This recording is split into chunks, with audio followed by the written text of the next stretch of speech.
Yeah, like Jerry Lewis doing that typewriter routine. Hilarious. It's one of the best routines ever.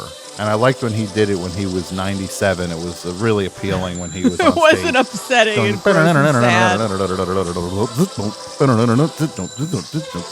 Have you ever seen that routine, Brett? So we got Jason in the waiting room. Oh!